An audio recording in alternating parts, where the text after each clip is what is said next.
2023, 7 p.m. to order. I jumped the gun a little bit there. Sorry about that.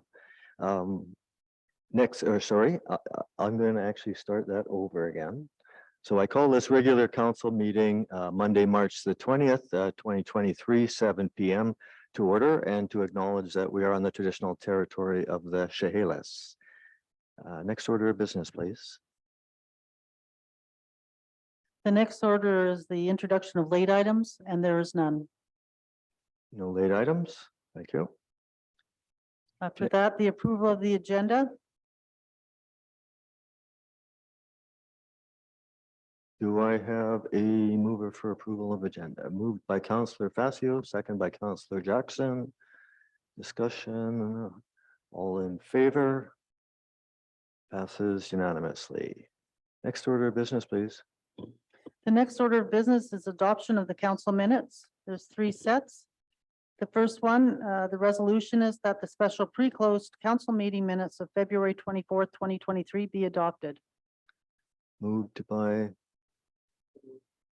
Councillor Jackson, seconded by Councillor Vidal. Errors or omissions? Seeing none, ready to call the question. All in favor? Passes unanimously. Next item, please. The next item is that the regular pre-closed council meeting minutes of March 6th be adopted.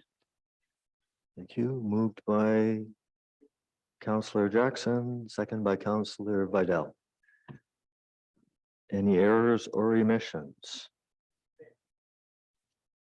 Seeing none, call the question. All in favor? Passes unanimously. And Next item. The final one is that the regular council meeting minutes of March 6th, 2023 be adopted.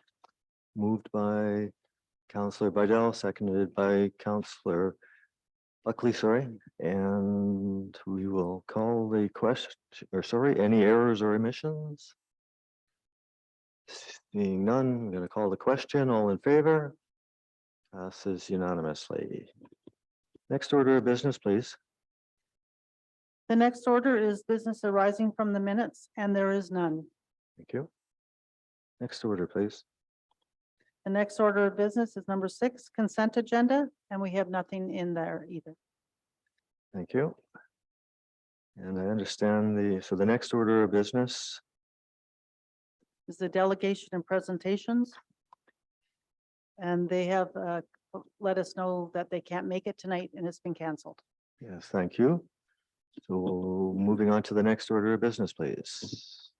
The next order of business is under correspondence. The first letter on page 13 is a letter dated March 7th, 2023 from Blair D. Jenston, and it's regarding residents' opportunity to be more involved with the village. Would you like me to read all the letters of correspondence, Mr. Mayor? Yes, I think what I'm going to do is read them all out, and I'm just going to put a motion just for receipt for all. So yes, please. All right. Correspondence B is email dated March 7th, 2023 from the District of Kent regarding the Letsimont C2C meeting hosted by the Village of Harrison. C is a letter dated March 9th, 2023 from Sergeant Mike Sargent, re-clarification of misinformation regarding the Agassiz RCMP. Correspondence D is a letter dated March 9th, 2023 from Superintendent Davey Lee. It's regarding the 2023 to 2025 UFVRD strategic planning process. The letter correspondence E is a letter dated March 10th, 2023 from Mayor Sylvia Pranger, District of Kent, regarding the disaster financial flood relief. And the final piece of correspondence labeled F is an email dated March 13th, 2023 from Shirley Deshawn regarding council remuneration, sewer infrastructure, and pay parking increases. Thank you. Do I have a mover for receipt? Moved by Councillor Jackson, seconded by Councillor Buckley. Call the question. All in favor? Passes unanimously. Next order of business, please. Number 9 is business arising from correspondence, and there is none. Or sorry, there may be some, sorry. There may be some. Yes. Counselor Facio. Thank you, Mr. Mayor. Just in regards to page 19, the letter from the Mike Sargent. I think there was a lot of discussion out in the public sector regarding that particular evening, and that the police were down the far end of town, that they were called by a council member. Well, of course, that's, as the letter states, that's totally untrue. No council member called the RCMP. They just happened to be there on that particular night. So I just wanted to clarify that and thank Mike Sargent for clarifying that as well. Thank you. Thank you. I just add to that too. I actually spoke with Sergeant Sargent following this letter. He confirmed to me that in fact, nobody had requested their attendance. They're in a difficult position. He felt it was justified to be here. I was not even aware that they were here. And I think it's in the matter of public safety. You have to appreciate if the RCMP sergeant believes it's necessary, then I support any action that they take. Any further discussion? I think there was one on here that which is item B. Councillor Fidel, maybe you can help me out on this. I think you attended on my behalf. The C2C meeting, are they, I believe, are asking if the village will host the next meeting. Is that correct, Councillor? Thank you, Mr. Mayor. Yes, all members of the C2C do routine hosting. Lunch is included in the meeting, which is that cost is covered by a grant from UBCM. And I believe the next C2C in June 14th. Harrison is scheduled to host that one, and usually the coordinator of the C2C is in charge with our staff to make those arrangements. So do all of the council attend that on the who's hosting the event?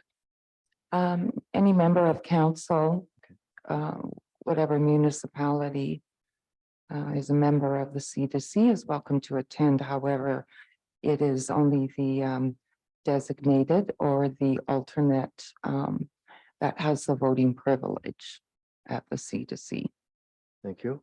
So I think they're asking for clarification. They want confirmation that the village is will host the next meeting.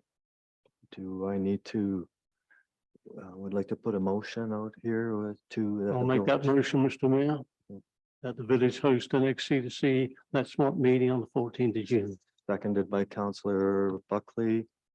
I call the question. All in favor? It passes unanimously. Is there any other comments on the correspondence? I just would like to say thank you for, there's a few residents here that spent a fair bit of time in their reports, and then they've been addressed to mayor and council. Some very, I think some important comments on them. Again, I just want to say thank you. I appreciate anybody in the village here that's willing to put something on paper, and I'll try to bring it forth at the council meeting. So again, thank you. Next order of business, please. The next order of business is reports of councillors, committees, committee of the whole, and commissions. Councillor Jackson, would you like to start?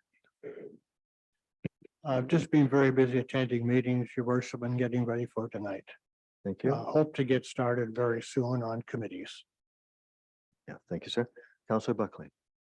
Alrighty, healthy communities.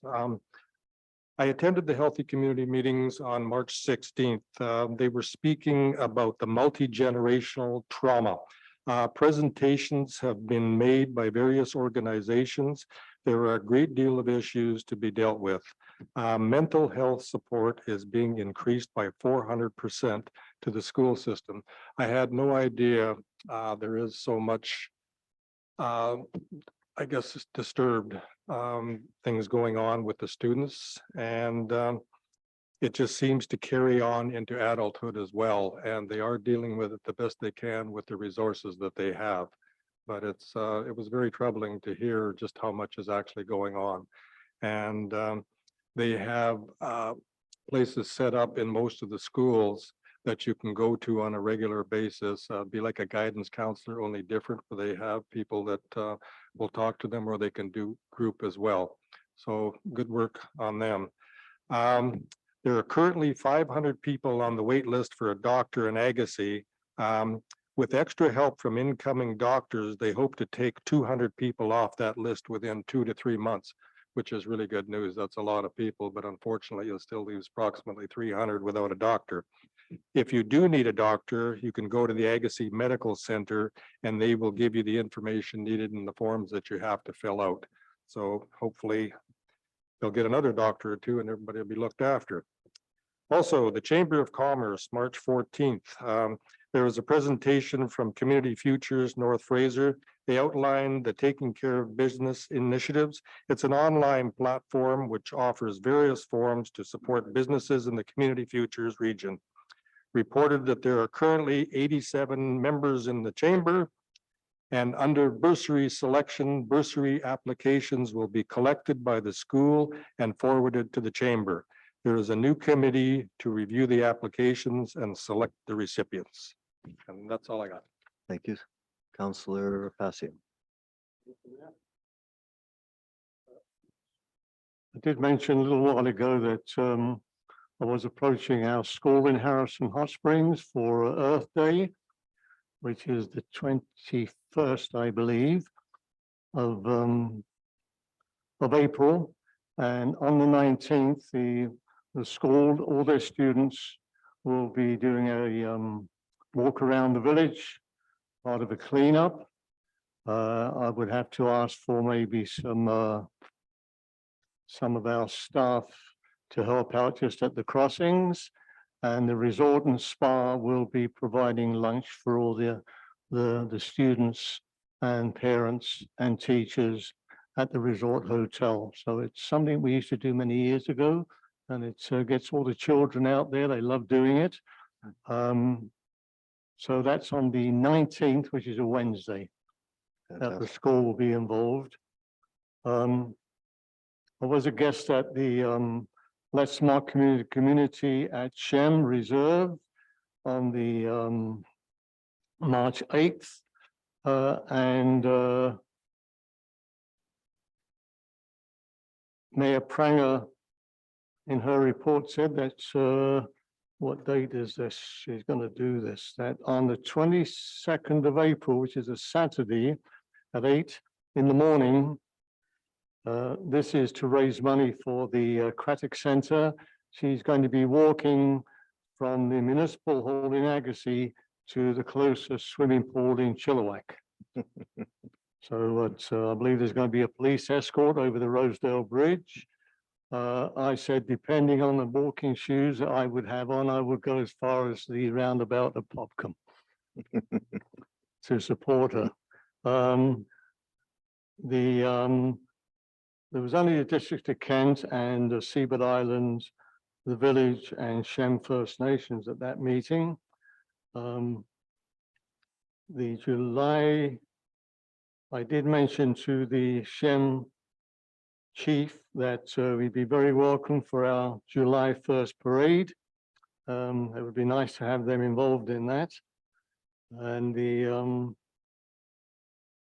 on April the 2nd, they are holding themselves a golf tournament as well to raise funds. A good meeting. And we did have the Ministry of Transportation and Infrastructure there, Ms. Courtney Lavallee, Acting Director of Indigenous Relations, to discuss the ongoing concerns with the Rosedale Bridge, the new markings they're going to put on there, and the anticipation of one day, they're still talking of putting on two sides to the bridge to allow for pedestrian and cyclists.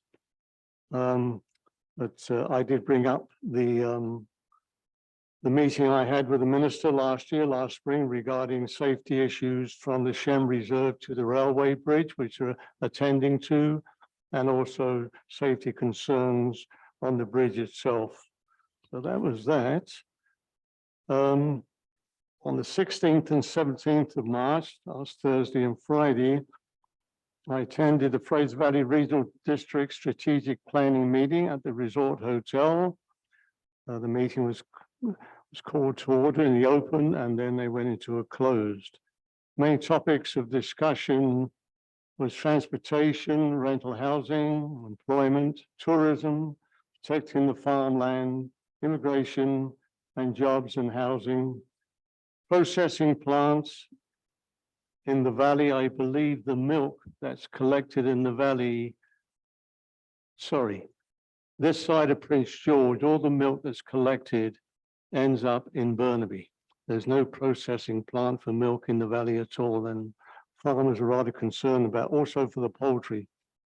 I won't get into the details of what the discussions were. And health services, which Councillor Buckley just made reference to, the aging population, natural disasters, and First Nations relationships. Thank you, Mr. Mayor. Thank you, Councillor Bardell. Thank you, Mr. Mayor. On March 8th, I also attended on behalf of yourself, Let's Mott C2C meeting. And it appears that Councillor Facio has pretty well given the highlights of the meeting. In regards to Mayor Pranger's walk, I do want to add that she is taking some donations and sponsorship for the walk. And if anyone is interested, the forms are available at Kent Municipal Hall. Also at the Let's Mott, Shan First Nation was the host, and Sasquatch Days are quickly approaching here in Harrison, and there certainly was a indication that Sheehan was very interested in also participating in Sasquatch Days. So I've encouraged them to get in touch with Stahelas, as they're the ones that do the majority of the organizing. March 16th, I attended a Lower Mainland Local Government Association Executive Board meeting. It was an important meeting as we're finalizing a program for our conference on May 4th and 5th. And I'm happy to say that we've secured for the keynote speaker is Naheed Nenshi, who is the former mayor from Calgary, who has graciously agreed to give the keynote address. The program should be out within the next week or so. So I would encourage council to check your inbox for the program. On March 16th, I had the pleasure of attending a chamber event that was hosted by Muddy Waters. Wonderful evening. There was a presentation and then a little game of trivia on Harrison, and I'm ashamed to say our team came in last, but it was all in good fun. So that's the end of my report, Mr. Mayor. Thank you. Thank you. Next order of business, please. The next order of business is a report from the mayor. I just have a couple of things just to talk about. So from the last committee of the whole meeting, it was committed to the official community plan. I'm pleased to say that council has decided to take a step back. So it's actually gone, instead of from final reading, which is where it was at, it's going back to first reading. So what that means is now that the public gets another opportunity to get involved in it. So I think it's a really important part that as again, there's three two council members and myself that weren't part of that process. So it allows us now to be able to participate. I know some of you have written letters to us with thoughts on the OCP over the last few months.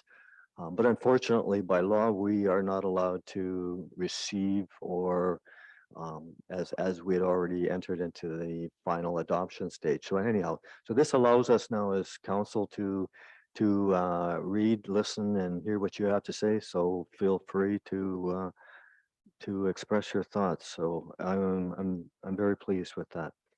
The next item I just want to bring up is the ongoing, not ongoing, but some somewhat serious concerns of what's been happening here in the village with regards to the relationship between the mayor and council. So the resolution was made by council and the mayor to have the inspector of municipalities from the province to step in and see if they can help out. So I would like to say that the government have already stepped in, and there is already an individual that is sitting here in the audience right now that is starting the process. So all of us as council members had an opportunity to meet with him this morning. I think it looks it's a positive first step, and I look forward to the continuous movement on that, and hopefully we can start working together as a council in its entirety. Next order of business, please. Sorry, Mr. Mayor, Yes. before you start accepting submissions from the public, Yes. we just have to wait till we get to that point where we have taken it back and the minutes come forward to say that that is in fact happening. So if Thank you. people wouldn't mind just holding off until those minutes come forward before you send your comments in, but there will be an opportunity for public input and another public hearing. Just not quite yet. Thank you. Next order of business, please. The next order of business is reports from staff. And the first one is from me. And it's about reporting out from closed meeting resolutions. Did you want to read those out, or Read the resolutions out. sorry, what was? All right. The recommendation is that the following closed meeting resolutions be received for information at the March 20th, 23 regular council meeting.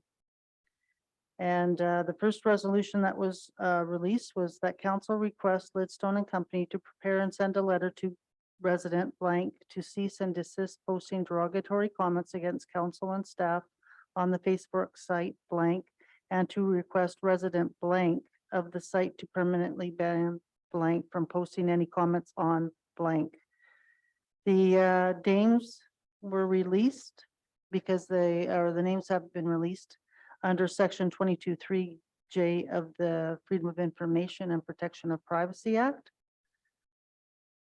The second resolution is that council retain Lidstone and Company and under their direction proceed immediately with an independent third-party investigation into allegations of bullying and harassment in the workplace contrary to Harrison Hot Springs Code of Conduct and respectful workplace policies, WorkSafe BC regulations, and the BC recommendations to council. The third one is that Councillor Facio be designated as a sole elected official to correspond with the Lidstone and Company for legal advice as required on all matters related to the village of Harrison Hot Springs and to council as a governing body. This is defined as matters relating to council affairs, governance, and procedure, or their employees, and for Councillor Facio to communicate any advice that is obtained at the direction of and on behalf of council to all council members. This resolution was released, but it was also rescinded because of me being hired. So I am now the contact person for that to happen to. The next is that council requests the BC Privacy Inspector to investigate the Facebook site blank for slanderous and defamatory posting against council members and staff. And that was redacted under section 22(3)(J of the Freedom of Information and Protection of Privacy Act as well. The next resolution is that Kelly Ridley be interviewed for the position of interim chief administrative officer, acting corporate officer. That was for the February 21st meeting. Now we're going into the March 6th meeting. The March 6th meeting is that council appoint Kelly Ridley to the position of interim chief administrative officer, acting corporate officer for the Village of Harrison Hot Springs, effective February 28th, 2023. And that council appoint Tyson Cook to the position of acting deputy chief administrative officer on a trial basis, in addition to his continued duties and responsibilities as operation manager for the Village of Harrison Hot Springs, effective February 2023. And the final one is that council for the Village of Harrison Hot Springs support the hiring of an independent facilitator to assist in improving council relations, to support them working together efficiently for better governance of the village. Thank you. So the recommendation was that those resolutions be received for information. Do I have a mover? Moved by Councillor Jackson, seconded by Councillor Buckley. Any discussion? Ready to call the question? All in favor, receipt? Passes unanimously. Next item, please. The next item is a report of the operations manager, acting deputy CAO. At the, I think it's February 21st meeting, a resolution was adopted to have a ethics commissioner be created for local governments. And a resolution was forwarded to the LMLGA for them to take to the UBCM. And they have since gotten back to us and asked if council could remove the words the board, any references to board in the actual resolution. They want to deal with the local governments with this resolution and not with the regional boards, the regional districts. They asked those references be taken out of the motion. So we have to amend the first motion, and this is what the recommendation is. So that council endorse the following amended UBCM motion and forward it to the Lower Mainland Local Government Association Executive Board with a request that it be included in the resolution session for the conference held in May. Whereas the UBCM Working Group on Responsible Conduct has worked to support British Columbia local governments in addressing misconduct by elected officials and providing local government with a set of fundamental principles which can be utilized to enact codes of conduct. And whereas smaller local governments in British Columbia do not have the financial resources to establish an independent and autonomous ethics commissioner to investigate and resolve allegations of misconduct. And whereas the current legislative framework available to small local governments in British Columbia regarding alleged breaches of code of conduct can result in expensive legal processes, which may produce limited conclusions. Therefore, be it resolved that the LMLGA and UBCM call upon the provincial government to immediately create an independent local government ethics commissioner within the Ministry of Municipal Affairs to serve the public, elected officials, and officers in an advisory, instructive, and investigative role in the application and enforcement of codes of conduct. Thank you. Do I have a mover? Moved by Councillor Buckley, seconded by Councillor Facio. Discussion? Councillor Vidal. Thank you, Mr. Mayor. I do think that the request from UBC to eliminate some of the wordage from the original submitted resolution does not take away in any way from the original intent of the resolution, and therefore I do support the motion. Thank you. Thank you. Any further discussion? Seeing none, ready to call the question. All in favor? Passes unanimously. Next item of business, please. The next item of business is a report from the finance manager dated March 15th, 2023, regarding the 2023-2027 financial plan, bylaw number 1187-2023. Thank you. To our Chief Financial Officer, please. Good evening, and thank you. I'm here tonight to provide third reading to the 2023 to 2027 financial plan bylaw 1187-2023. The community charter states that council must adopt annually a 5-year financial plan that sets out the objectives and policies of the municipality. Also in the charter, it states that council must undertake a process of public consultation regarding the proposed financial plan before its adoption. The 2023 to 2027 financial plan was made available for public consultation at an open house held this morning and is now available at the regular meeting of council on March 20th, 2023 for additional opportunity for the public to provide comment. Thank you. So this is an opportunity now for the public comments.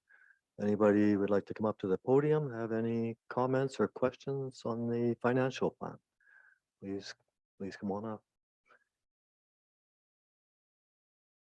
I'll ask again, is there anybody in the audience? Thank you.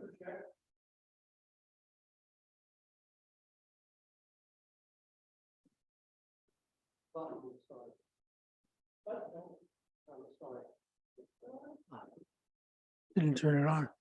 So in your projections for the next 5 years, what do you predict in terms of financial responsibility for the residents? Is it going down?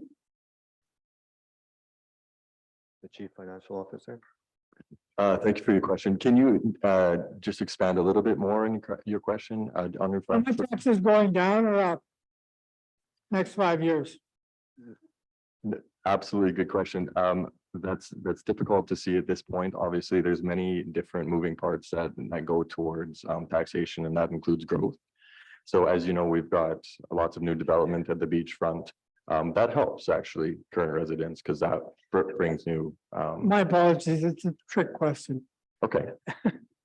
Everything goes up over time. So what measures would the village be taking to reduce burden on residents? Thank you for your question. Definitely, it's been a very difficult budget, this one, because as everybody is aware, inflation is very heavy right now. But we've really tried to keep the overall increase of taxation at an absolute minimum. So during this budget cycle, we tried to absorb as much of the inflation as possible. Understanding that, you know, we all have to cut strings and be as efficient as possible. So I think we came together with a pretty good plan that kind of still doesn't cut any services, but keeps increases to a minimum. Thank you for your answer. So what have you budgeted for legal costs over the next 5 years? Seeing as a resolution just passed earlier has the potential of heading to Ottawa to the Supreme Court of Canada. Budgeting it's very difficult when it comes to that. It's a best guess. So what we've traditionally kind of went with is traditional costs, and that's kind of driven future budget. So for example, for 2023, the budgeted line item for legal costs is $25,000. So that's probably 1 or 2 letters from the lawyer. Thank you, Your Honor, Your Worship. Thank you. More questions?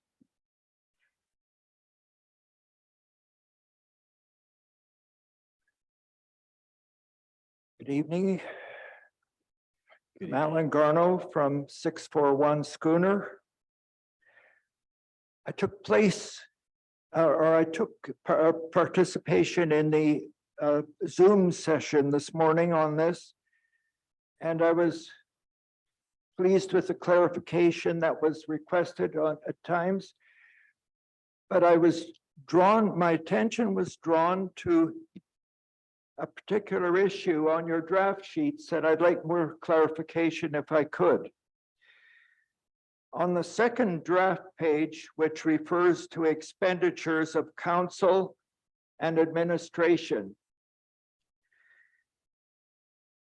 And by the way, compliments on presenting such a great display of the information. You've got 2 5-year periods to put down there.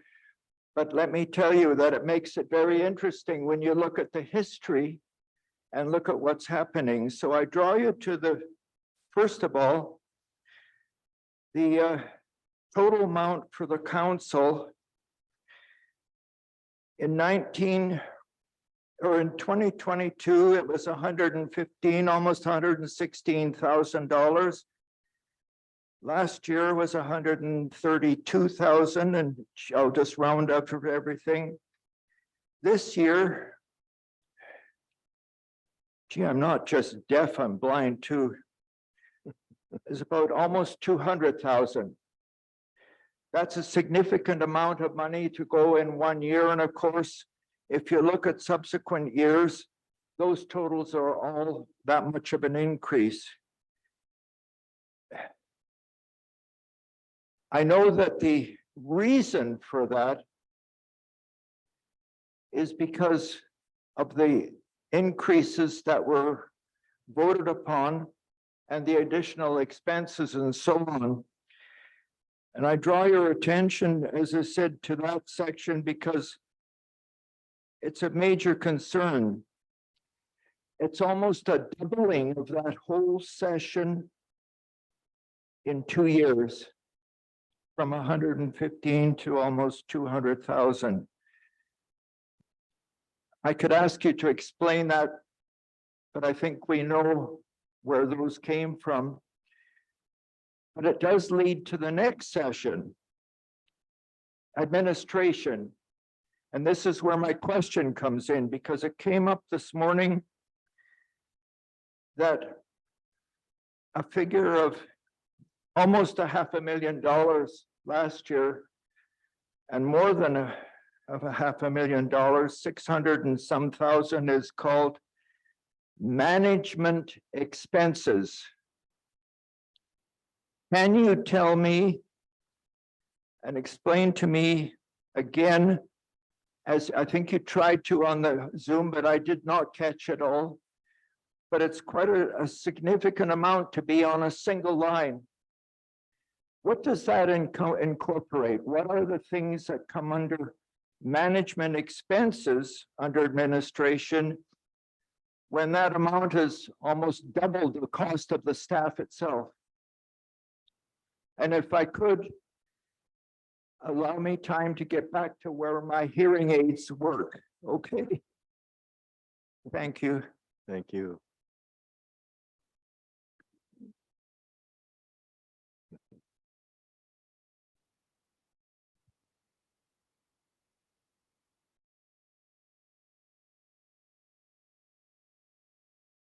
Thank you for your question. The line items in here for staff and expenses and management expenses basically includes salaries, benefits, and pension contributions.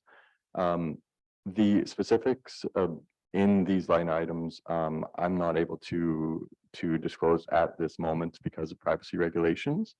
But I will offer kind of as I did this morning, who joined us. Every year we provide what's called a statement of financial information, which is also known as a SOFI, to the provincial government. And also we publish that on our website. And that does provide a little bit more information on certain details of what we're allowed to release.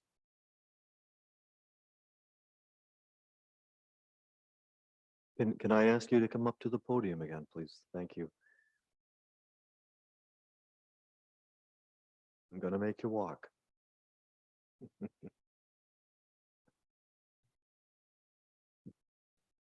Thank you. Thank you. I'm sorry, but I guess if the line item had been called staff remuneration or, the salaries, it would have been better if that had said that, it would have been clarified. I looked at expenses for staff. We don't have a lot of staff, but we have about $250,000 worth of expenses. I don't know what it's all in that, and I'm not even going to ask. But management expenses, if that is salary, I think somebody else clarified that the amount of money, because of the reduction in staff over recent times, should actually be adjusted. Was that adjusted?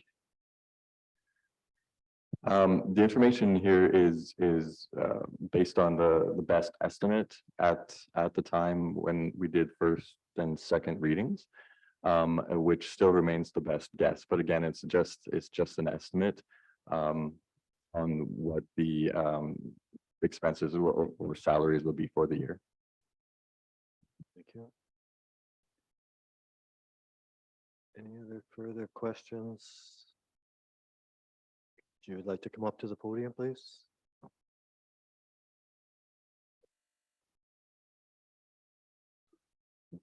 Just to further add from that gentleman there, I noticed that professional and special services are up as well. If you add up those totals, it's $280,000. So I'm not too sure why all of a sudden we've gone up in management expenses and professional services to the tune of $280,000. So if somebody can explain that, that would be greatly appreciated. Thank you. If you can just stay up here a second, to our Chief Financial Officer, please. Thank you for your question. I definitely can provide a little bit more information on what's in professional and special services. So you might notice it does fluctuate each year. And the reason for that is based on what projects we have going. So what's in this line item is such things as accounting and auditing, legal fees, but the biggest factor is consulting. That includes engineering, that includes planning. So if we have a project on the go that's 30,000, 40,000, that would budgeted for in this line item. And on other years where we don't have a lot of projects on the go, it'll be a little bit of a lower budget. But basically, all the amount you see in here is not necessarily funded by taxation. A lot of these projects are funded by surplus, reserves, sometimes grants. So that's kind of why you see a little fluctuation in that line. And I can accept that answer in terms of, this is budgeted, it's not actual. But at the end of the day, a $280,000 increase, that's substantial. Thank you. Further, yes, come on up.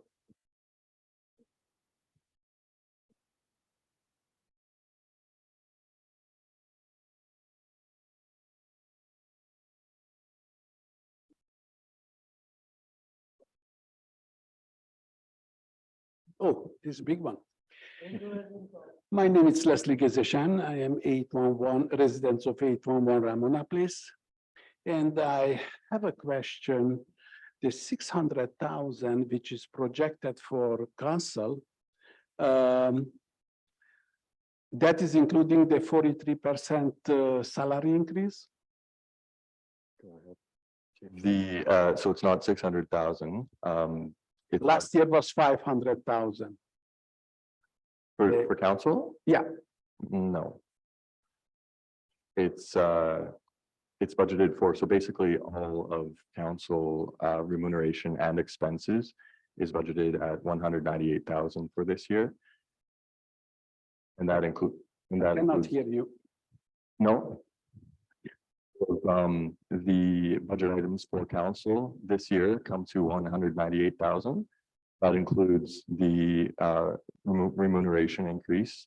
And also, I'll note in here, there's a one-time $10,000 budget item. Every 4 years, we budget $10,000 for a strategic planning session for new council. So that's in here for this year, but will disappear for the next 3 years. Then the project for the office budget, the salaries, how I know 8 years ago, The director of finances get 120,000, the CAO 120,000, and so on. The 5 people from office take $500,000. It's how much is now the project? So that information, again, I can't disclose in detail tonight. However, that information is available on our website. It's under the Statement of Financial Information section of the finance page. I thought you did your work for your salary. But this was my question. And how much increase the council get? This is my second question. Salary increase. Because before I know it's 15,000 plus 5,000 expenses, but that was changed, and I want to know how much is now. So based upon the council resolution, we've worked an additional total of $36,000 into the budget for 2023 to cover the resolution increases.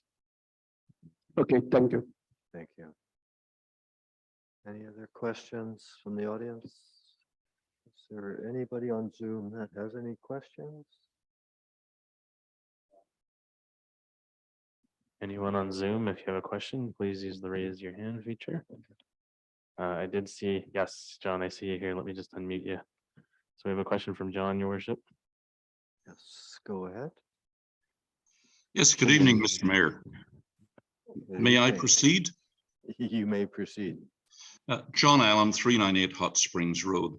Mr. Mayor, I'm finding this whole process quite confusing.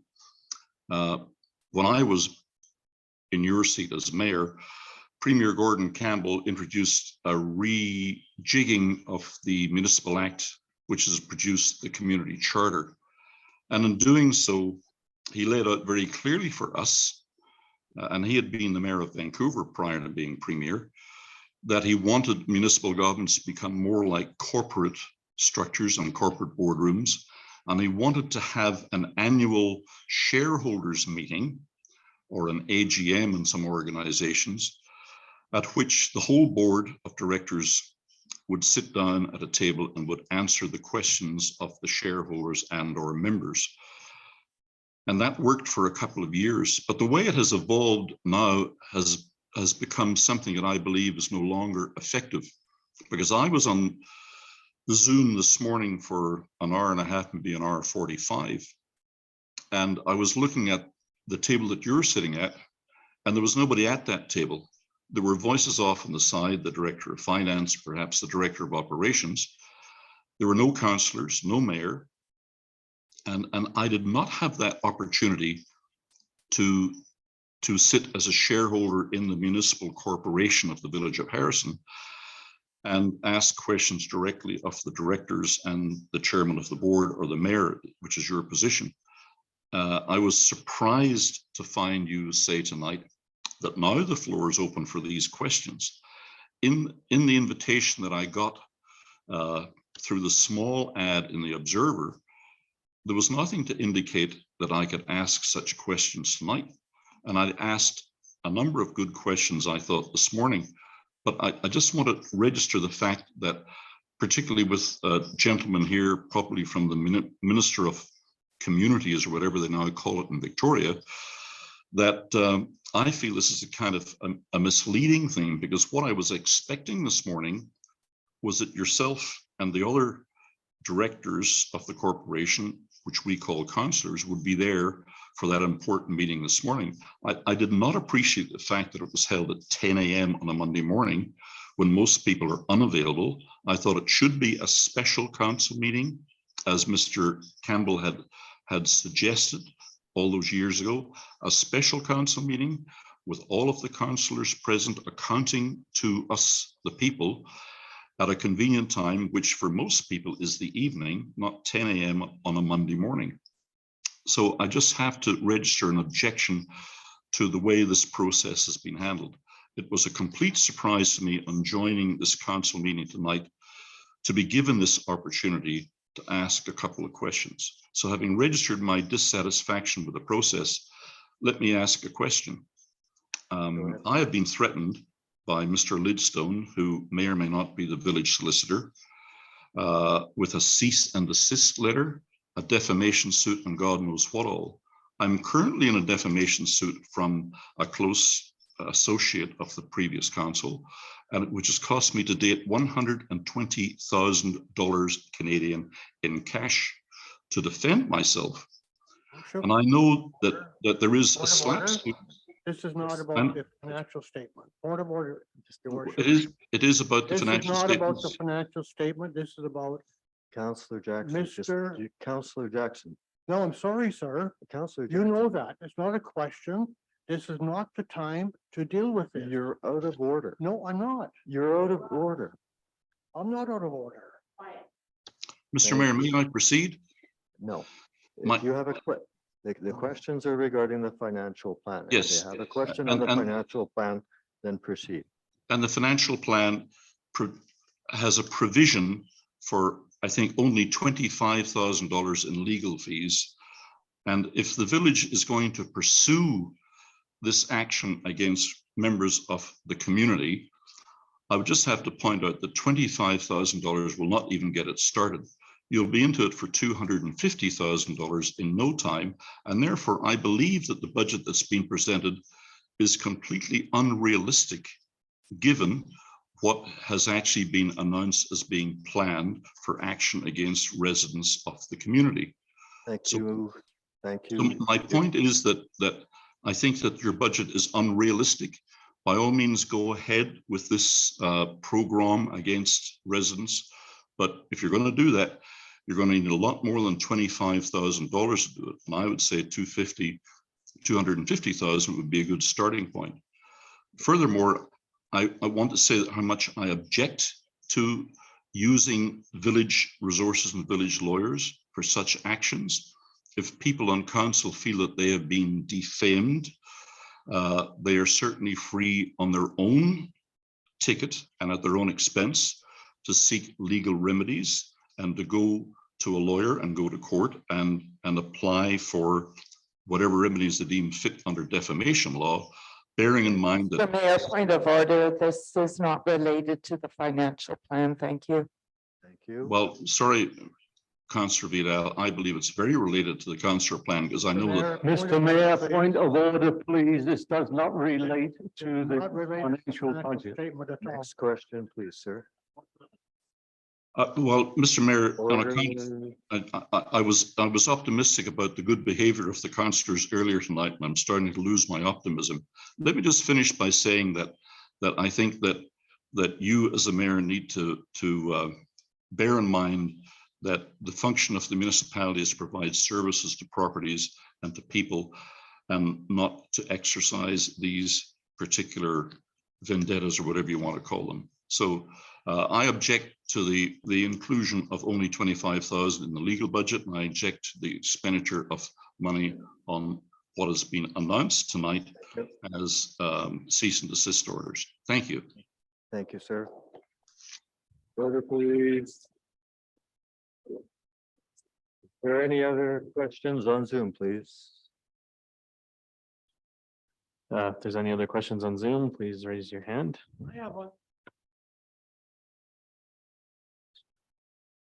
Just doing the Zoom. Yes, Just no, hold on. Doesn't look like there's any other Okay. questions. Your worship. on the budget, there's only about 45,000. I noticed on the budget, there's only about $45,000 allotted for drain, what do you call it, drain? Say?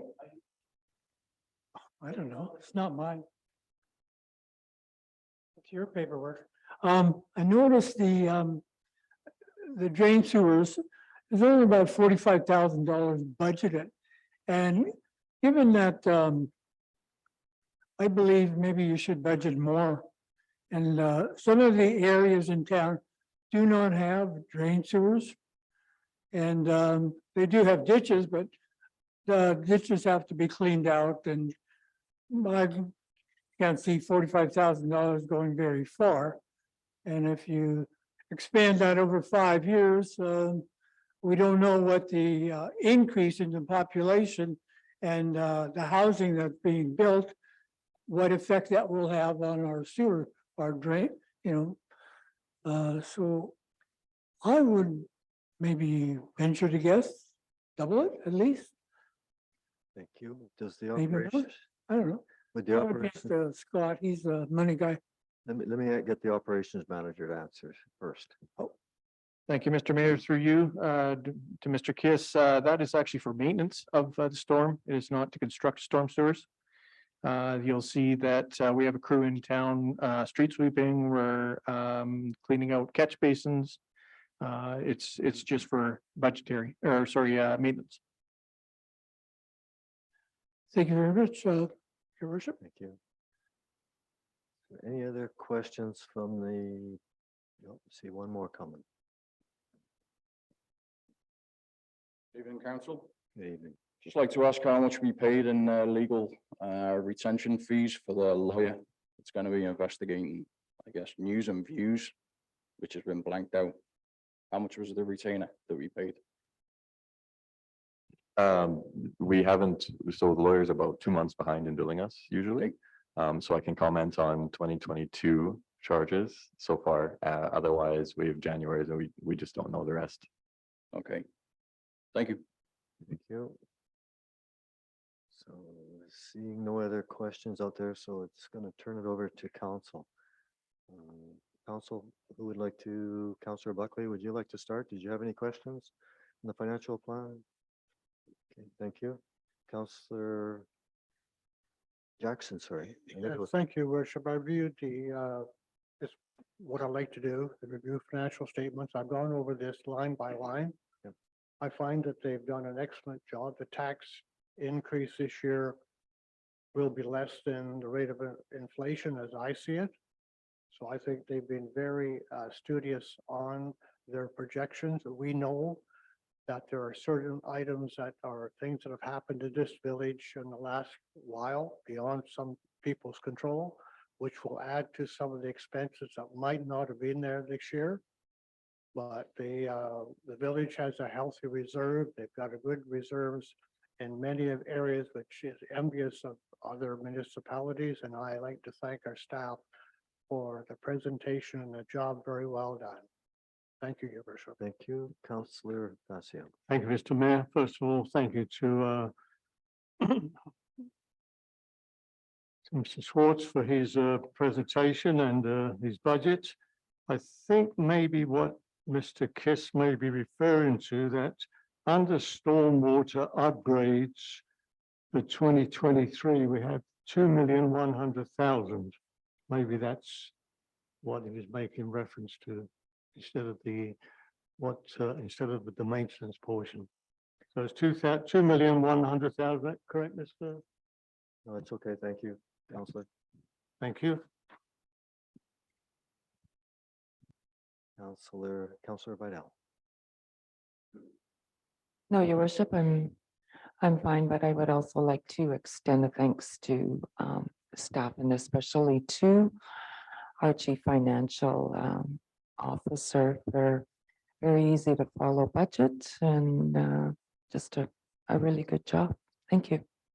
Thank you. I just have a couple questions for you. Was there any other questions, sorry, from council? Don't seeing anything. In real simple terms, percentage-wise, what is our tax increase for residential estimated at? Thank you, Your Worship. If we look at really the average increase on an average valued home or a property within the village, it's about just short of 5%. Just short of 5%. 5%. Thank you. Then the next question I had is reserves. So I recall at the first and second reading that we had a little over, I thought it was 5 million in reserves. What's our projected reserves for this year? Thank you, Your Worship. For the reserves, we are projecting to contribute 646,000 to general reserves this year, as well as for utility reserves, an additional 500,000. Thank you. Seeing no further questions. So over to the corporate officer then, please. Thank you, Mr. Mayor. The recommendation is that the 2023-2027 financial plan bylaw number 1187, 2023 be given third reading. So moved, Mr. Mayor. Moved by Councillor Facio, seconded by Councillor Jackson. Already had discussion and ready to call the question. Everybody in favor? Motion passes unanimously. Next item, please. Excuse me, Mr. Mayor. I am going to have to recuse myself from discussing the development permit DP of the 4th of 21, as I have a conflict of interest in that Jog Foliagli is a personal friend of mine. Thank you, Councillor.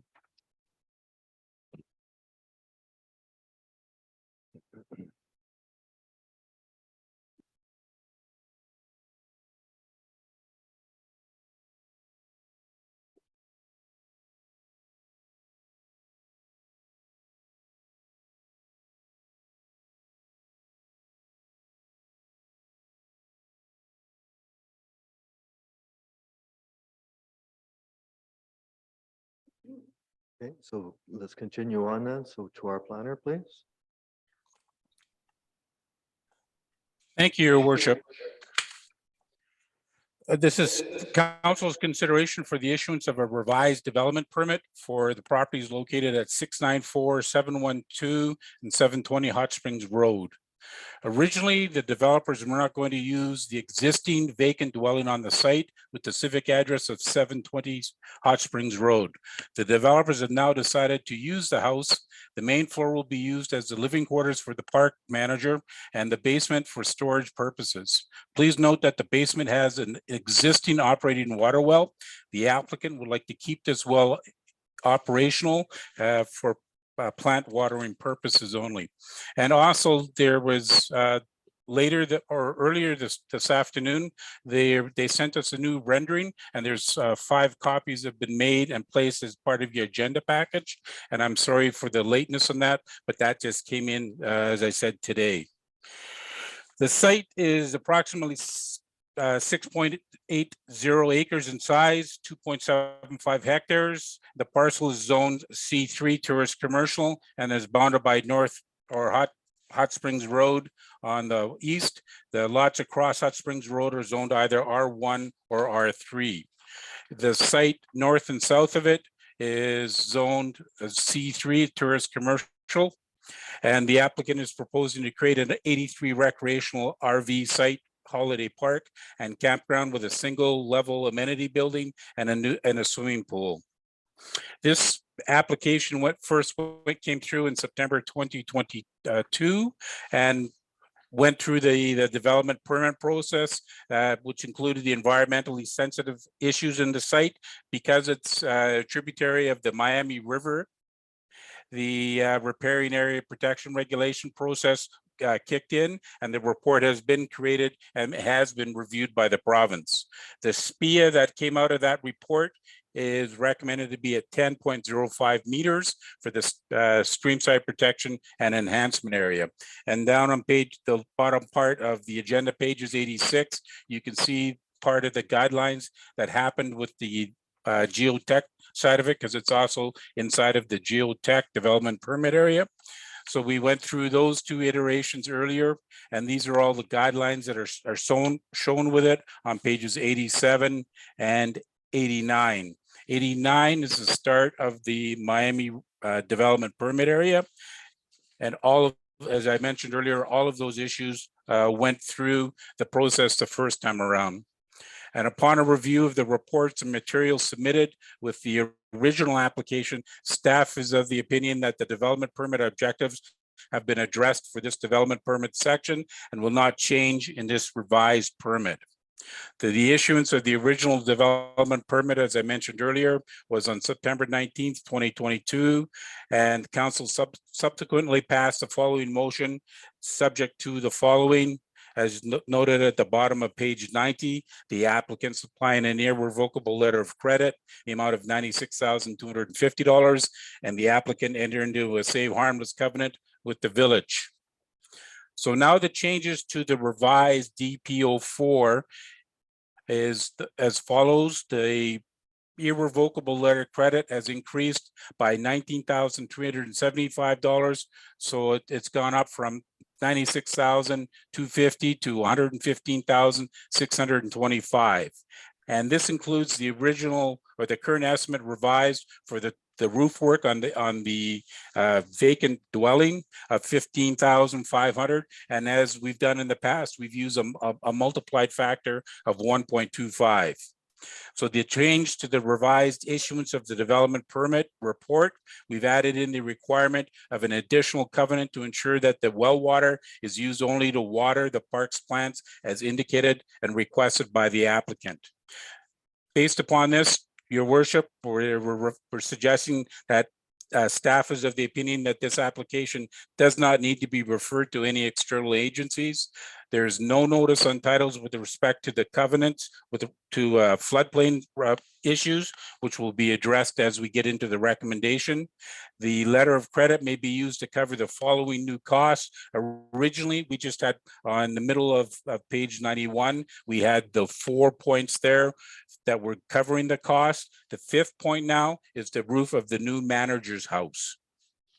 So with that, your worship, the recommendation is that development permit 0421 revised be issued to Harrison Hot Springs company number 802-862-187 and John Fogliati for the property located at 694-712 and 720 Harrison Hot Springs Road, Harrison Hot Springs, for land legally described as Parcel A, explanatory plan 12236 lot 12, section 12, township 4, range 29 west of the 6th meridian, New Westminster District Plan 5519, and the parcel identification number or PID is 011-150-637, and lot 12, except parcel A, explanatory plan 12236, section 12, township 4, range 29 west of the 6th meridian, New Westminster District Plan 5519, with parcel identification number as 011-150-661. And lot D, section 12, township 4, range 29, west of the 6th meridian, New Westminster District Plan 9647, PID 011-424-494, subject to the following. The applicant supplying an irrevocable letter of credit in the amount of $115,625. The applicant entering into a floodplain covenant with the village, and the applicant entering into a covenant with the village to ensure that their well water is used only for the watering of plants. And then you'll notice, your worship, we've got attached the proposed site plan, the revised development permit, and the rendering of the proposed manager's dwelling, which has been subsequently replaced with that handout that's provided earlier this evening. Thank you. Just before we continue, just help me understand, and it's also for the public. So, excuse me. So the only thing that council is here for now is to look at whether the existing building can remain and be refurbished, and the keeping of the well for watering of the irrigation. Is that correct? That is correct, your worship. So we're not here to discuss any of the other previous issues that have already been dealt with on this development site, correct? That is correct, your worship. So I would almost suggest is that, and help me out on this one, to our corporate officer, how can we separate this, or can I just separate? I just want to separate the well from the building, and just take a. I want to take a a motion from council on each one separately. So again, I want to divide it. Can that be done? Yes, your worship, it can be done. You could keep the beginning of the recommendation that talks about the properties. And then split out, is it that the subject parts you wish to discuss separately and vote on? Yeah, I just want to separate just the well from the actual building. I think that they're two separate issues. And I just want to make sure one doesn't get compromised for the other. So are you talking about number 3? Or is it the number 3 at the bottom of that resolution? It would be item 4, which is well, actually, it's it's not just the roof, it's the whole building. And I don't see it on here. Sorry, what page?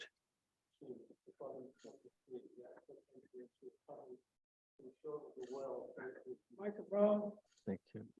can't hear you. Item 3, yes. So separate item 3. It's just a little confusing here on how it's worded, that's all. So item 3 again, which is to do with the watering of the plants, and then the other one was to do with the manager's house. So can we discuss just the manager's house first? Can I Sorry, say- your worship, I'm just, Yes. I just want to split the two. I just, under the recommendation section, your worship, yes. I do not see something that talks about specifically the house. I see something on number 3 that talks about the well being used for watering of the plants. Mr. Cossey, do Yep. you, The roof is under the irrevocable letter of credit because we've taken it from $96,250, which is currently out there, and the applicant is now asked to, they want to use that vacant building on 720, and the roof for that one has come in at a cost if 15,500, and then we've done a multiplier of 1.25, which brings it up to $19,375. So when we look at the changes to the irrevocable letter of credit, it has gone up to $115,625. So the all right.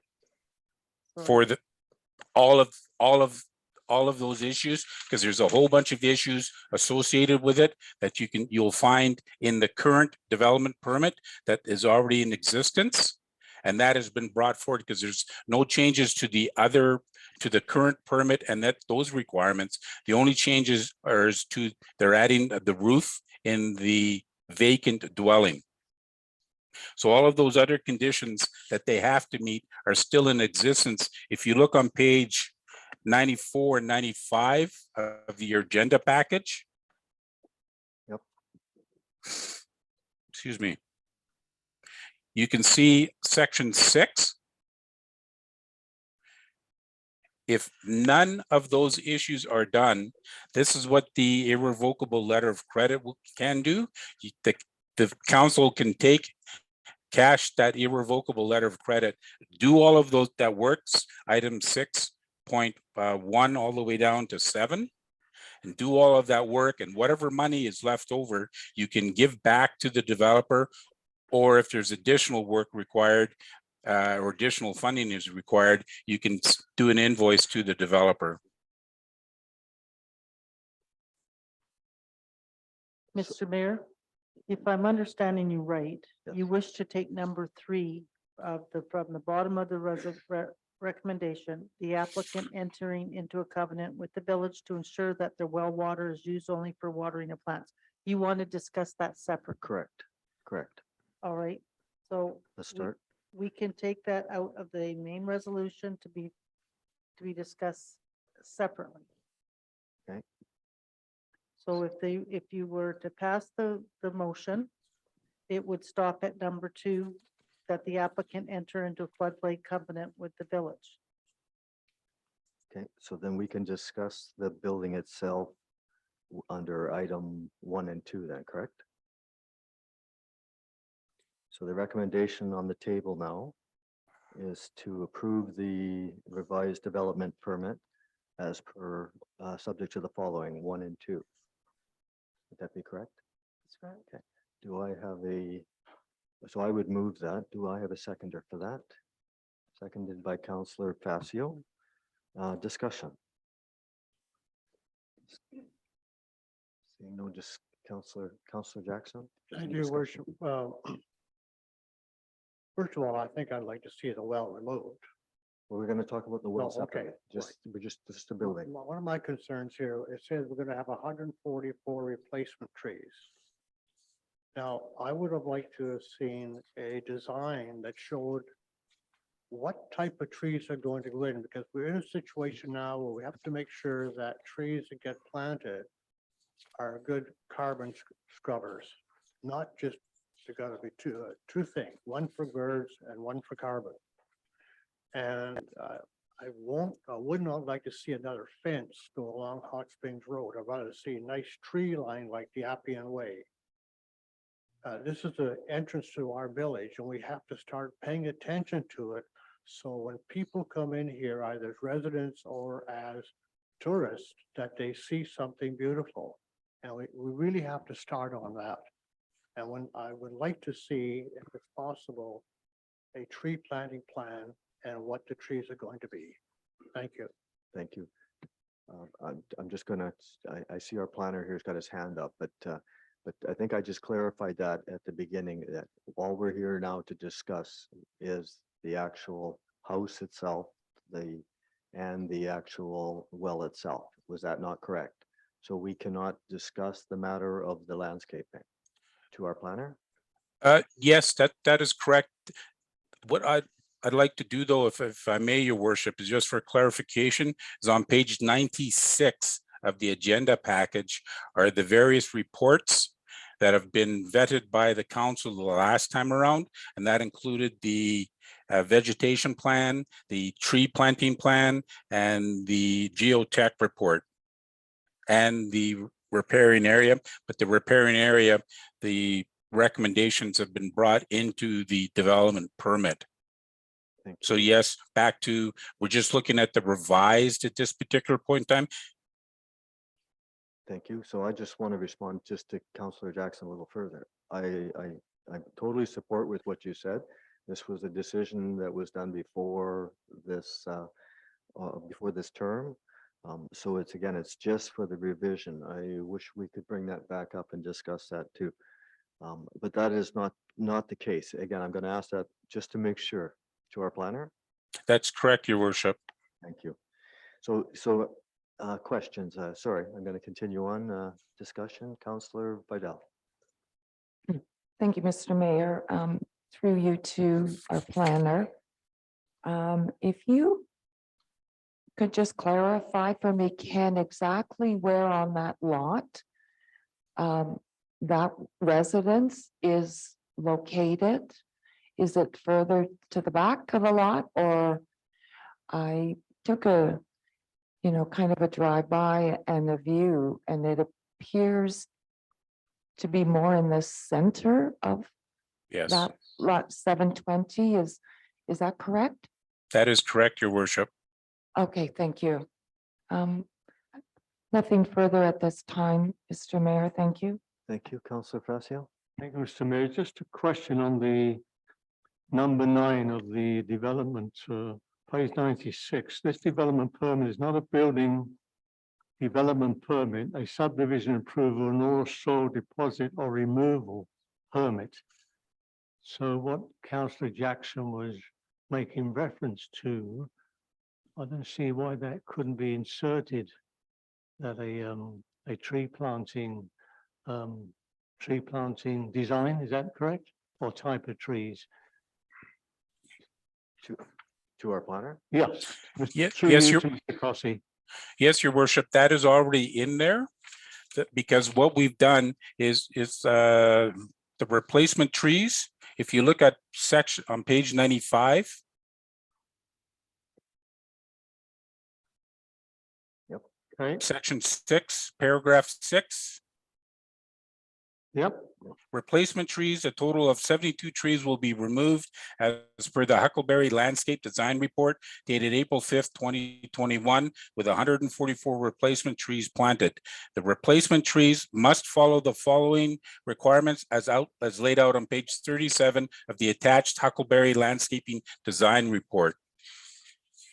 And now what we've done is we've tied it in. If you go over to page 96, it states in section 8, the following plans, maps, or specifications are attached to and form a part of the development permit. And that includes the Fraser Valley Engineering Limited and maps dated May 27, 2021, the Huckleberry Landscaping Design Report dated April 5, 2021, and the All Terrain Consulting Limited Condition and Impact Assessment Report dated December 15th, 2021, so that we know exactly what he's supposed to do when they're developing the site. So we've tied those two, that report in as part of the development permit. Thank you, sir. So now that the previous council knows and you know, but I don't know and Councillor Jackson doesn't know. I don't know if it's too late again. It sounds like it's too late in the process to even be discussing it. But I think it's a really important question. And if Councillor Facio believes that we can alter that, I think it's worth the discussion. Go ahead to our planner, please. Okay, Your Worship, right now, the development permit is in existence. It exists as of today, right now. This is what they're working on. They came in the earlier part of the year and said they want to save that building now on 7/20. So now we have a chance to look at the revised section. Thank you. I think it's clear now. So I want to talk about the building. So I've got these pictures in front of me that were just put in front of me as I got here this evening. Is that the transformation of the existing building that's there, or that I thought was an additional building which is on this site? To our My plan? understanding is, Your Worship, is that will be the transformation of the existing building, the derelict building, that vacant building there, into that new one. So that's with the it looks like the metal roof and all new fire resistant siding on it here, and so it's a total rebuild of the what's there now. Then That is correct, Your Worship. So just from the previous drawings, does this eliminate any parking spots by keeping the existing building? I don't have the copy of the drawing showing me what was here before. No, Your Worship, they still have to meet the required parking, and they're only allowed to do the 83 sites. Okay, thank you. Any further discussion on the building itself? I think I'm going to call the question on that one then, or yeah, that's up to them. So we'll call in the question. All in favor? Passes unanimously. So let's move over to the well. So a question. So do I have a mover for item 3 for the well, using the well for the watering of the plants? Moved by Councillor Vidal, seconded by Councillor Facio. Discussion? Councillor Jackson, I know you started on some conversation on the well. Yeah, sure. I'd like to see the well capped. Because if it's eventually they're gonna come back and place something, some child could get into them for safety's sake. They're gonna be on water. I don't think they need the well. Thank I you. think for safety, it has to go. Thank you. Any further discussion? I agree with that, Mr. Mayor. Thank you, Councillor Facio. Councillor. I don't think I have to ask any more discussion, but I will, I have to ask anyhow to the operation. So in the well closing bylaw, is it required in our bylaw presently that well needs to be closed? Through you, Mr. Mayor, typically the process is that if a homeowner or developer can prove separation between an on-site water system the existing well can remain for watering purposes. It cannot be connected to the internal water system. Stating that our water system, because this is a strata, considered a strata, it will have backflow prevention. So it would, if there was any cross connection, it would stay on site. But obviously, having the power through a covenant would give the village the option to inspect if that was a concern with respect to any cross connection. Just one further question. So do you have, as operations manager, do you have any concerns? As long as I receive a letter from their plumber stating that it is physically disconnected, then I have no concerns. Thank you. We could, I mean, the covenant is not prepared yet. We could put some wording in there to add some periodic inspections or reports from their on-site plumber or engineer. There's a few options that we have available for that. Thank you. Any further discussion on this now? Councillor Fascia. Just to quickly add, Mr. Mayor, that personally, I'm concerned, a safety concern for children. It's a large camping areas and we love it. And we know children, they love to put their mouth to a tap or to a hose to drink water. And that water, we don't know how good it is. So I'm concerned that I think it should be totally capped off and entirely, as Councillor Jackson mentions. Thank you. Thank you. Any further discussion on that? We're ready to call the question. All in favor of that would be that the well would remain. All those opposed. So it's opposed by Councillors Fidel, Fascio, and Jackson. Motion fails for the well. Next order of business, then, please. Councillor Buckley. Can we grab Councillor Buckley and thank you, sir.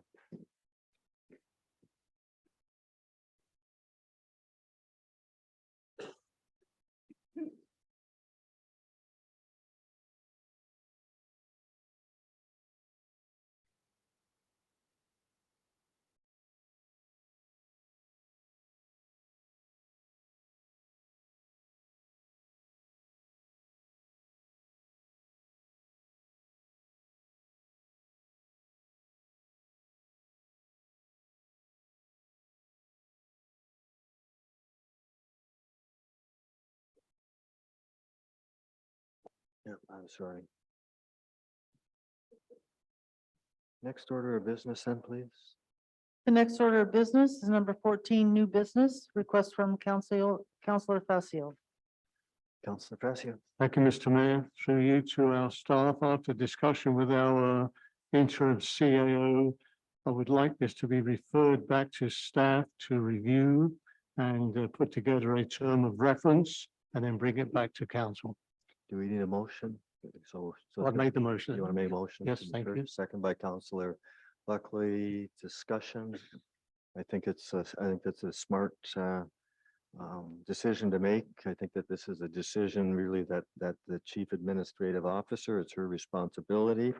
I think it's under I got section here 153 of the community charter, that it is the chief administrative officer's responsibility to look after the staffing, and I think that it's important that council doesn't interfere with that process. And again, the charter is specifically there intended to make sure that council doesn't interfere with the operation. So I think it's a great idea. Any further discussion? Seeing none, we're ready to call the question. All in favor? That passes unanimously. Next order of business, please.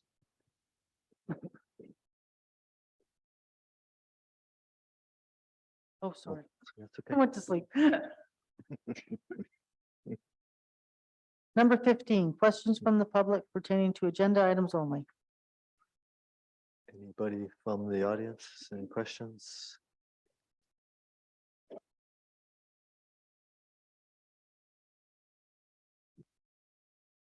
Good evening, Mayor, Council, staff.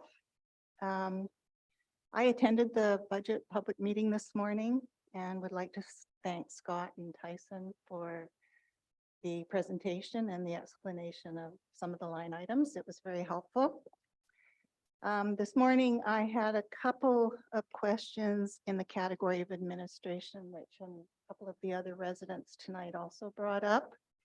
And in particular, it was to do with the not so insignificant increase to the 2023 budget under management expenses and to the professional and special events. The total increase in the budget for these two line items totals approximately $250,000. And Scott explained tonight as well as this morning that due to SOFI regulations, he wasn't able to provide any details. And as a fellow accountant, I respect that. But my husband and I don't understand, what my husband and I don't understand is that we are currently understaffed by 2 senior administrative officers who are currently on leave. And we can only conclude from the laws and regulations prohibiting council and Scott from providing us with the details as to these budget increases that the majority of them must pertain to the 3 staff members who are either retired or currently on leave and relating to the circumstances of their absences. So our question to Mayor and Council is whether the engagement of Lidstone and Company to investigate bullying and harassment in the village workplace under agenda item 12.2 is in any way related to these 3 personnel issues. And if there's any evidence of this behavior, then it must be investigated and corrected as soon as possible. It's regrettable if it's this type of behavior that has necessitated these budget increases. So Thank you. that's my question. So it's a staff question, it's a personnel question. That's a question that we are not at liberty to discuss. I anticipated that answer. Thank you. Okay, thank you. Any further questions?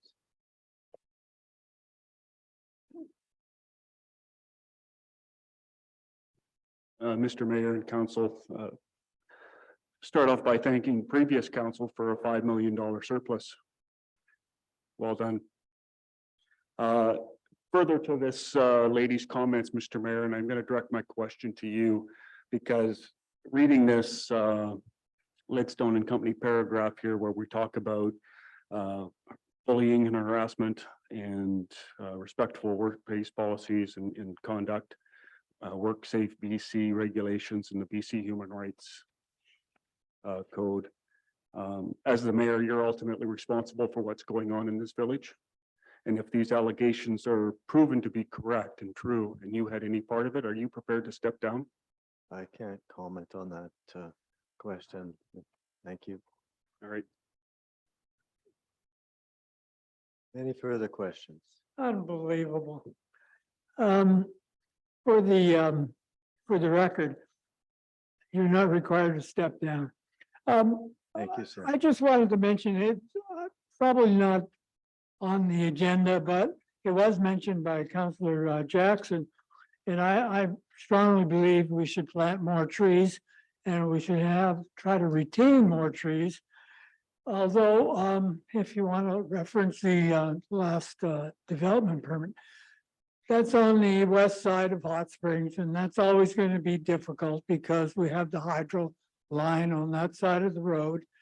And so depending upon what kind of trees are there, some are interfering with the lines, but I echo Councillor Jackson's comments regarding the drive-in.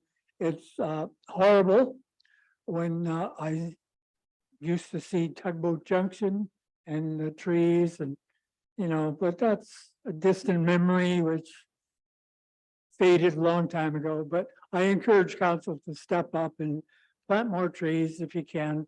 And the other question is, was referred to earlier by the CAO, and I know it hasn't happened yet, so in reference to the OCP, when it does become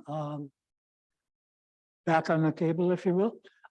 Will you be announcing, asking for volunteers for numerous committees that may be developed? One being the APC? So I'll answer your Sorry? second question. I'm going to answer your second question first. Okay, So the OCP, I would hope that the minutes of the committee of the whole meeting would come to our next regular meeting of council for adoption, unless we have another meeting in between. But I think it's at the next regular meeting. Is that correct? That is correct, your worship. Thank you. So then that should bring, that will bring the OCP back to its first reading.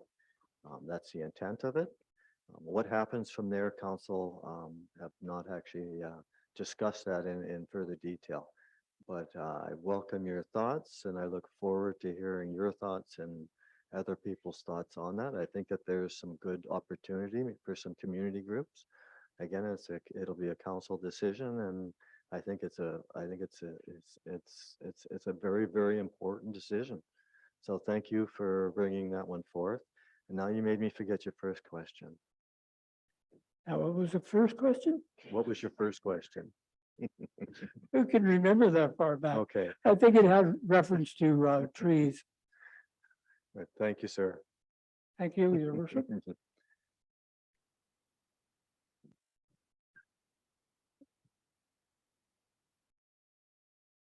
Good evening. I'll try to keep this lighthearted and to the point. Okay. Thank you to the outside external person that is here assisting us from municipal government for an extra pair of eyes.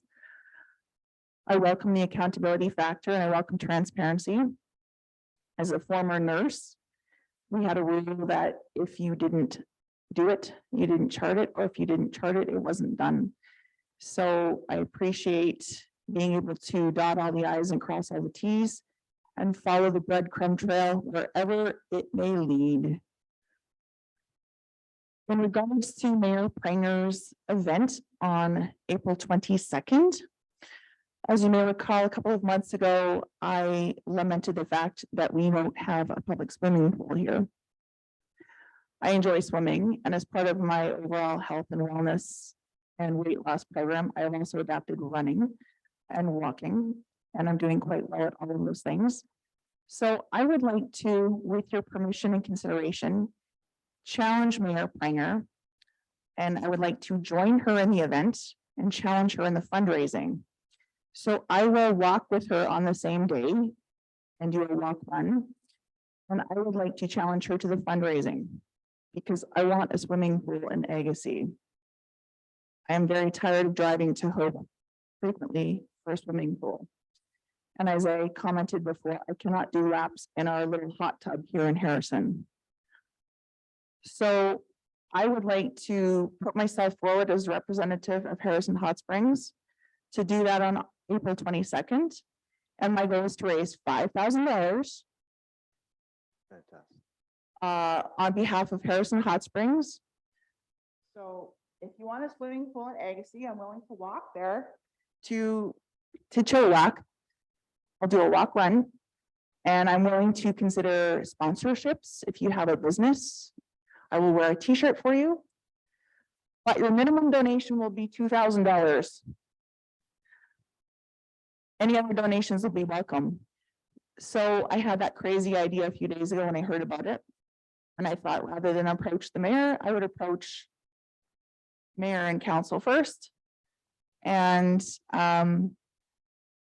that's my offer. Let's get this swimming pool built. And one of my other goals is possibly to go back and finish my lifeguarding. Because back in the day, I was one credit short and life got in the way, but hey. My chiropractor thinks I'm capable of running a marathon. He's convinced that I can do that. So that's also in my long-term goal, 2 years or less. So Thank you. thank you. No, thank you.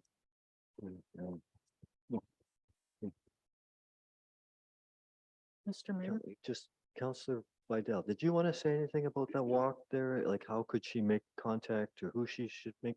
Thank you. Yeah, thank you, Mr. Mayor. I really want to applaud that resident for for stepping forward and showing just great community spirit.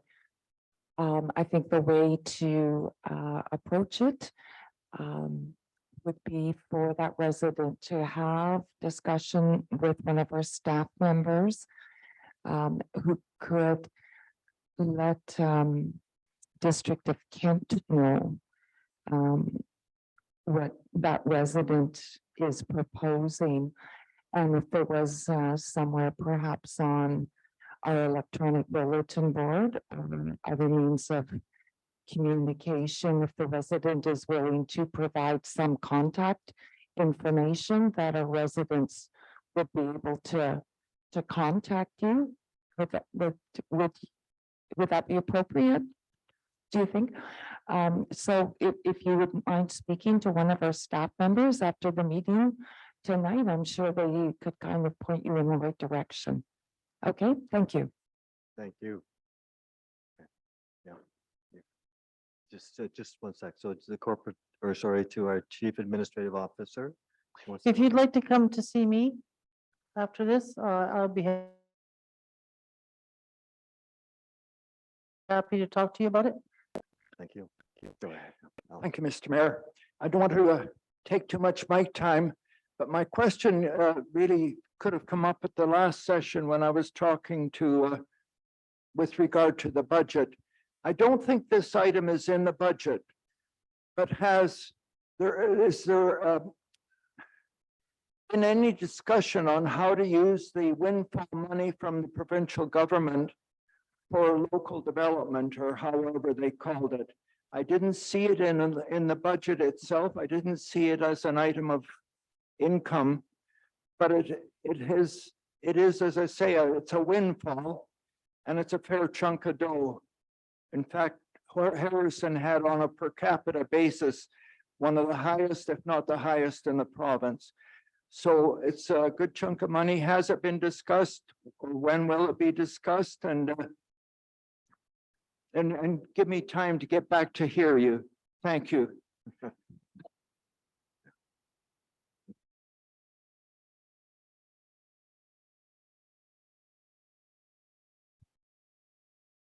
Thank you, Your Worship, through to the member of the public. Great question, and it is really wonderful that we've been given this grant funding. The information is still forthcoming from the BC government, so it's not worked into this budget right now. It's quite a process because there's going to be conditions on how we use this grant funding.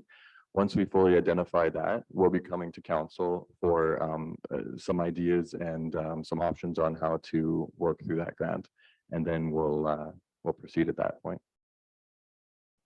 Thank you. Any other questions from the audience?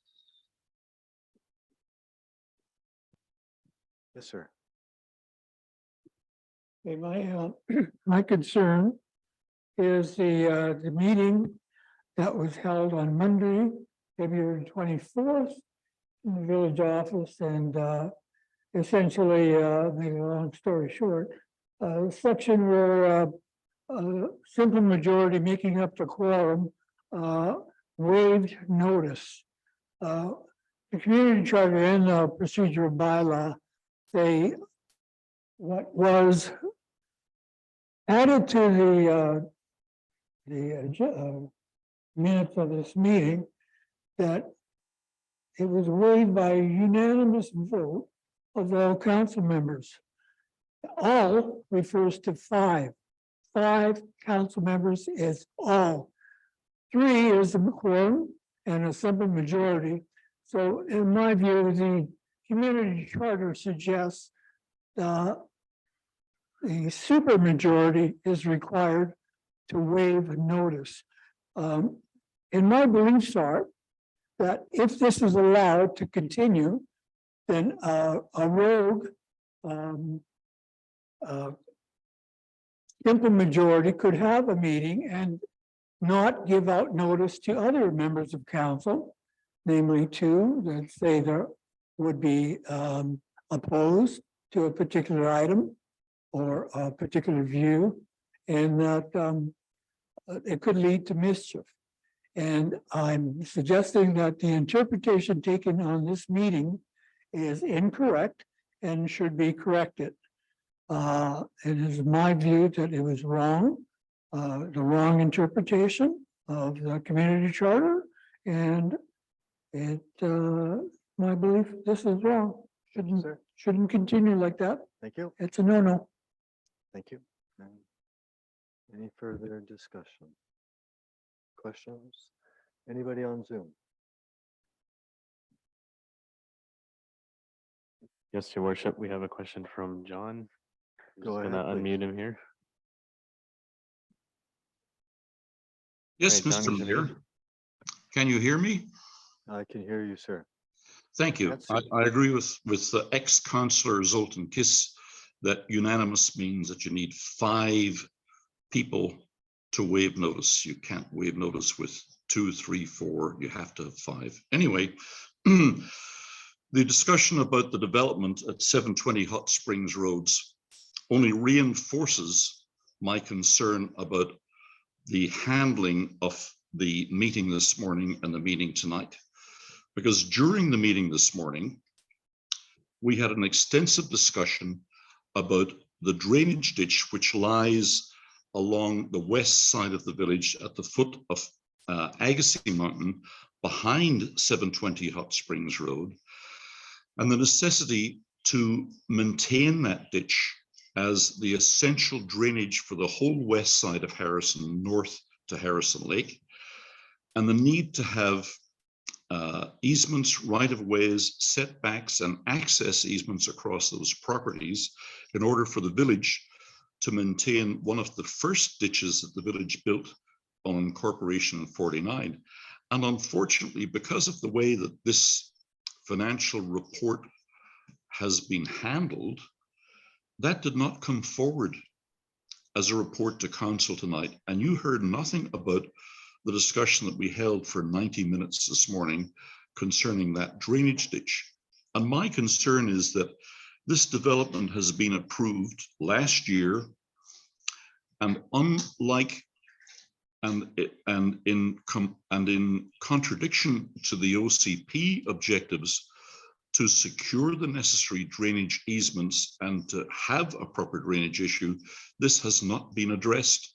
So my concern is that this development, which seems to have somehow morphed from being a development by a company in Plano, Texas, who was the original applicant to Mr. Fogliato, a local residence, unexplained transition, does not contain the necessary protections of the drainage structure of Harrison Hot Springs, the easements and the access, and the requirement of the developer to open up and maintain that ditch through his property to allow all of those properties on the west side of Harrison to drain. And I'm asking you, Mr. Mayor, why this has been allowed to happen. I have no real concern about the water well situation. Many of us who have our own wells prefer our own water to village water. And I would be one of those. I applied for village water and you refused me a hookup, even though I've been paying frontage water taxes for years. But what I hear is that your own well is better than village water, and I'm quite happy with that for the moment. But I just want to know why this drainage issue has been missed in the whole development process. Mr. Cossey seems to indicate that we can't say or do anything about it, and I find that unacceptable. So that's my question. But just in the same vein, you mentioned that the OCP is going back to first reading, which I applaud. But I have to say that you've got it wrong when it comes to public input.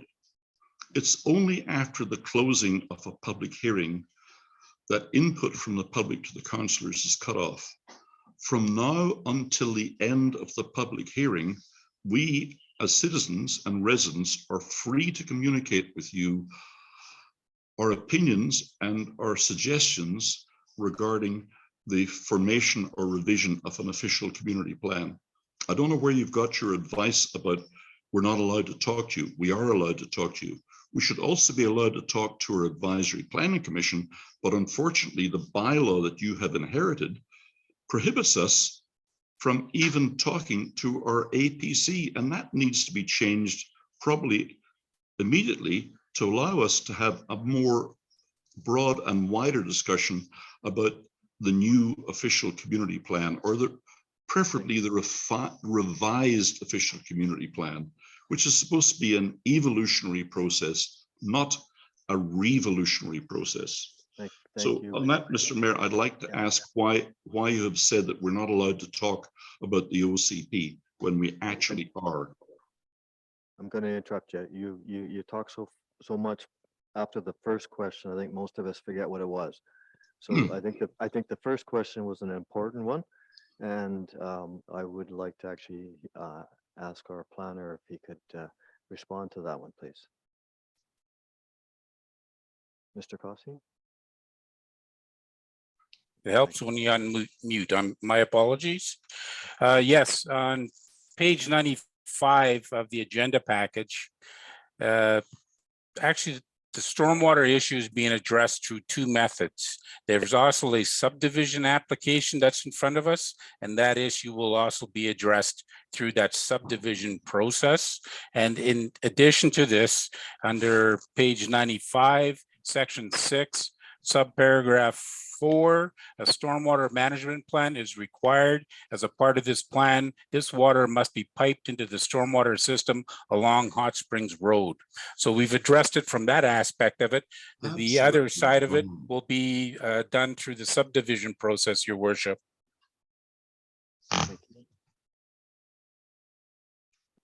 Did you have any other further questions, sir? Yes, Mr. Mayor, I'm even more disturbed by that answer. The natural drainage regime of Harrison is that the water from Hot Springs Road drains to the west, goes to that ditch and goes north to the Miami River.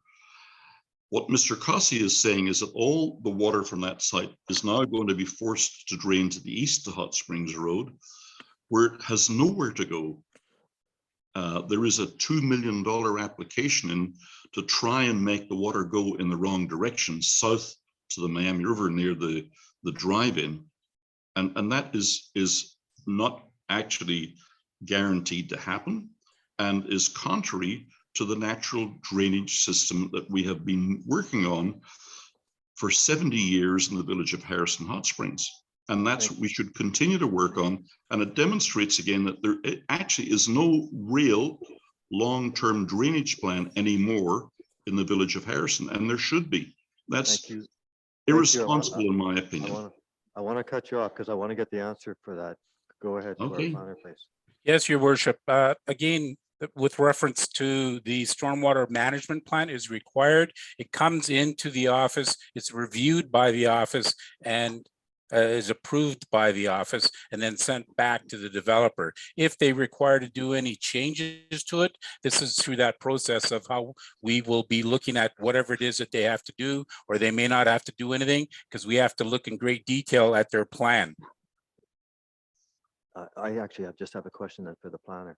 So I think what the member of the public is asking though is that we're actually diverting it towards the east side of the village instead of actually to the west side, which would have been the natural, I guess, Miami, the river attribute. So as there appears that there was a plan some number of years ago, is there any such thing to our planner? A drainage plan? Yes. A village drainage plan? That would be, I'd have to go to the approving officer or to the manager of operations for in response to that. Thank you. Thank you.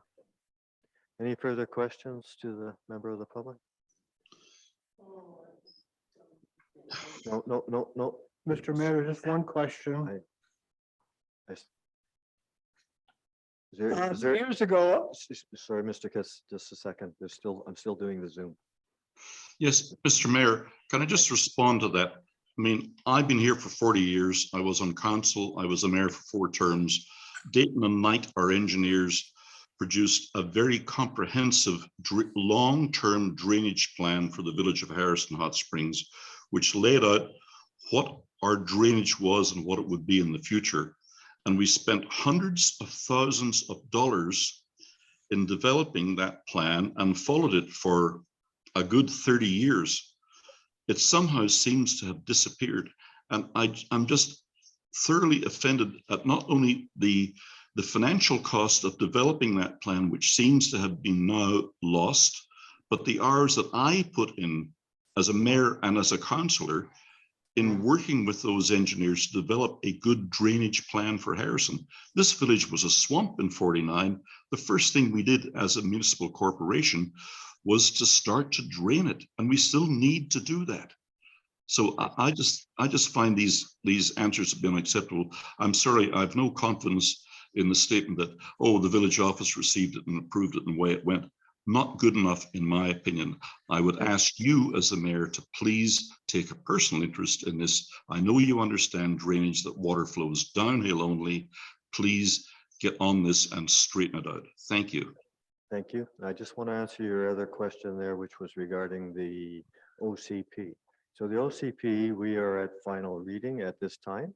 It was a recommendation from a committee of the whole meeting, so which has not been adopted. When the minutes are adopted, then it becomes active. Then we can start to discuss it. That was a clarification from the chief administrative officer earlier. Thank you for that clarification, Mr. Mayor. I accept that. You're welcome. Do we have any other questions from anybody on Zoom? For anyone else on Zoom, could you raise your hand if you have a question?